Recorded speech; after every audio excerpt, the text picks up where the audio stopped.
Cette pièce pèse 20 grammes, celle-ci 10, ça veut dire 100 $. Et là, 50. Ces hommes portent des cagoules car ce qu'ils font dans cette forêt en Ukraine est illégal. Ce qu'ils recherchent, c'est ça, de l'ambre.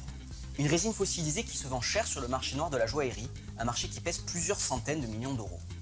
Pendant que l'armée ukrainienne s'oppose aux milices pro-russes dans l'est du pays, ce trafic prospère et détruit la forêt. Notre observatrice Ina Mouliavka vous emmène à la rencontre de cette mafia du Far West ukrainien. Les forêts du nord-ouest de l'Ukraine. On trouve ici des pins et des bouleaux, des sols tourbeux délicats et de l'ambre.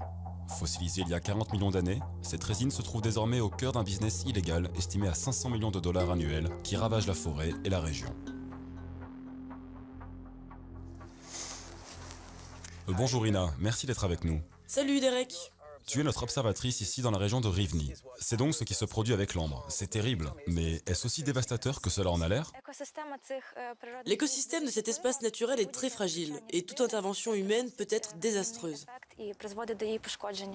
Et qu'en est-il des effets sur les gens? Eh bien, c'est peut-être un aspect moins visible, mais ils sont tout aussi touchés que cette clairière. Ina nous fait rencontrer des scientifiques de la réserve naturelle de Rivne. La forêt de pins repose sur une base délicate, composée de sable et de tourbe. Dis-moi, Rostislav, quels sont les effets de l'extraction minière effectuée loin là-bas sur l'environnement ici, où nous sommes?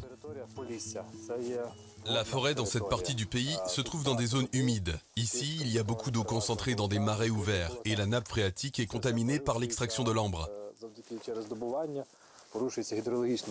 L'écosystème des marais est fragile, il peut être facilement abîmé, mais quand il a été perturbé, il est très complexe de le restaurer.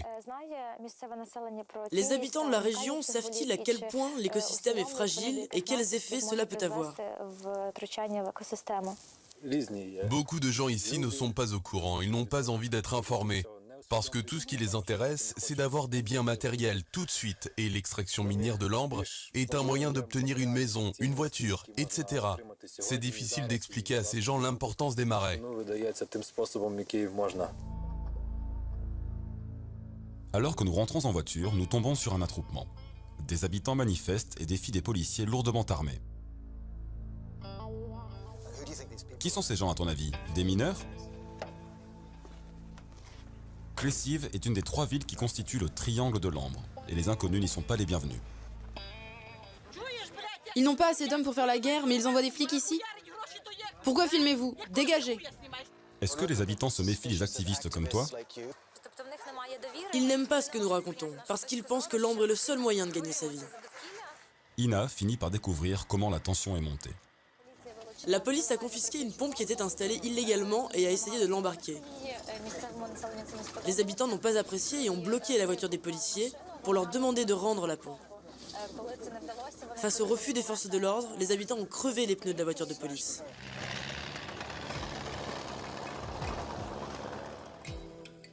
Voici ce qui alimente l'explosion du business de l'ambre.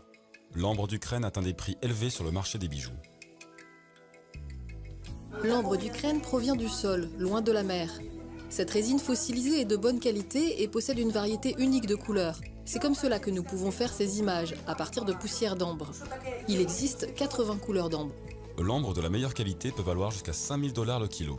C'est l'équivalent de 2 ans de salaire pour l'Ukrainien moyen. C'est une fortune dans une région où le sol est pauvre et où la petite industrie locale souffre comme le reste de l'économie. Et à cause de la guerre engagée contre les séparatistes pro-russes dans l'est du pays depuis 3 ans, les emplois lucratifs se sont également raréfiés. Mais dans le triangle de l'ambre, les maisons poussent comme des champignons, partout. Nos observateurs, Ina et Dimitrio, nous expliquent pourquoi. Pourquoi construit-on toutes ces maisons? D'où vient tout cet argent? L'ambre. L'ambre? Pourquoi l'ambre? Je ne vois pas d'autre explication pour la construction de toutes ces maisons, et elles coûtent cher. Il n'y a pas de nouvelle usine dans la région, et je ne vois pas comment ils pourraient faire de l'argent autrement. Il y a énormément de maisons en construction ici. Est-ce que vous pensez que c'est la même chose dans d'autres villages de la région? Oui, et c'est partout pareil, dans les villes et les villages. Nous voyons quelqu'un en train de travailler sur une maison. Qui fait construire ces maisons ici? Des PDG? Des hommes politiques? Non. Des gens ordinaires? Oui, Comment ont-ils gagné leur argent? avec l'ambre. Tous? 70%. Est-ce que vous extrayez de l'ambre aussi? Non, je voyage pour travailler, à Kiev et Moscou. Oui, je m'en doutais. C'est pour cela que votre maison est plus petite. À quelques kilomètres de la ville, nous apercevons d'anciennes mines d'ambre. Avant, il y avait des mines un peu partout ici. De ce côté-là, de ce côté-ci. Qu'est-ce que c'est que ça? C'est une pompe. Une pompe? Oui, une pompe, près d'ici.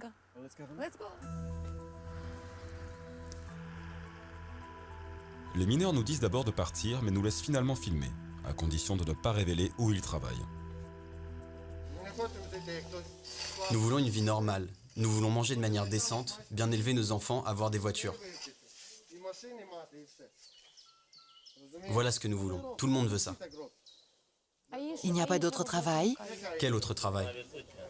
Il n'y a pas de travail dans ce pays. Sacha a 24 ans.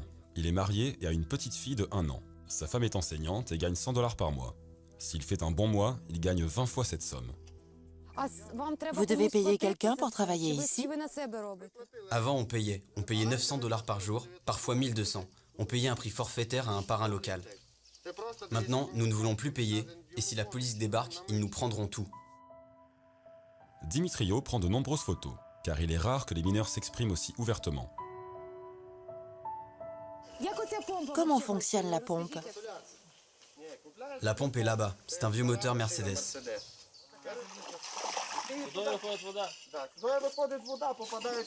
Voici le bec. On le met 10-15 mètres dans le sol. La pression de l'eau déloge l'ambre et elle flotte à la surface.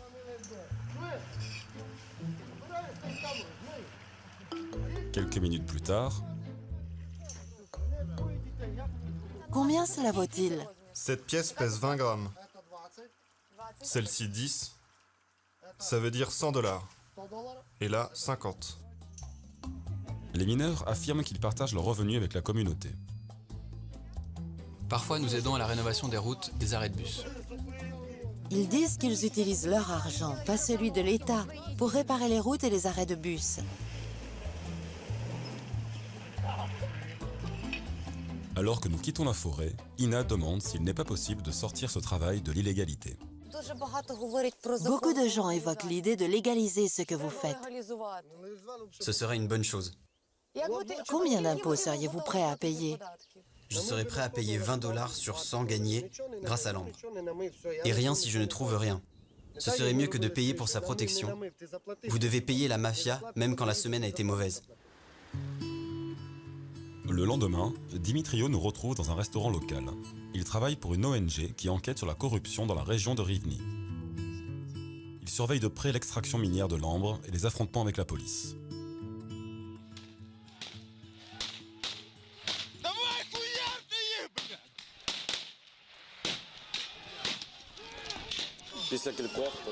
Après quelques confrontations comme celle-là, le gouvernement a créé une unité d'intervention chargée de lutter contre l'extraction illégale de l'ambre. Elle comptait plus de 100 agents l'an dernier. L'unité d'intervention a frappé fort et mis un terme à l'extraction minière pendant 6 mois. Mais elle a fini par partir et le travail a repris moins d'une semaine après. Dimitrio était là pour tout filmer. Il y avait sans doute 400 à 500 mineurs. Combien de pompes? Environ 50. Est-ce que la police a fait quelque chose pour les arrêter? Après avoir filmé cette vidéo, nous avons appelé la police. Peut-être qu'ils n'avaient pas assez d'hommes pour faire cesser une opération de cette ampleur, mais ils n'ont rien fait pour l'arrêter. Les mineurs nous ont dit qu'ils payaient 400-500 $ par jour pour leur protection. Qui payait-il? La mafia? Ce n'est pas évident de savoir qui ils paient. L'argent va peut-être dans les poches de représentants du crime organisé ou dans celles de personnes liées à la police locale. C'est difficile à dire.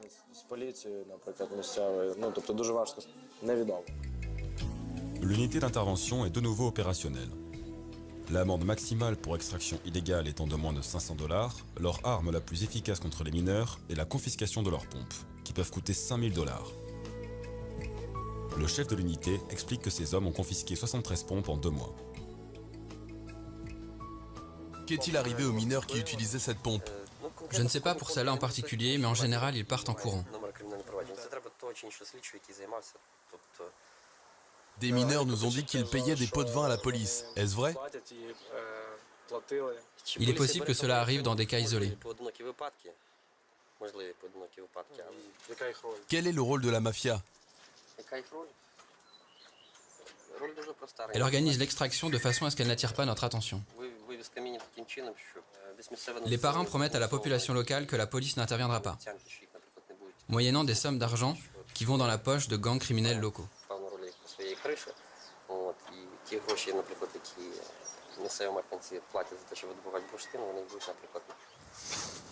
On dirait qu'ils minimisent l'impact de l'extraction minière. Oui, ils le minimisent. L'extraction de l'ambre génère d'autres crimes. L'ambre, c'est comme la drogue, c'est une substance illégale. Quand quelqu'un vole de l'ambre, personne ne le dit à la police. De nombreux crimes passent inaperçus.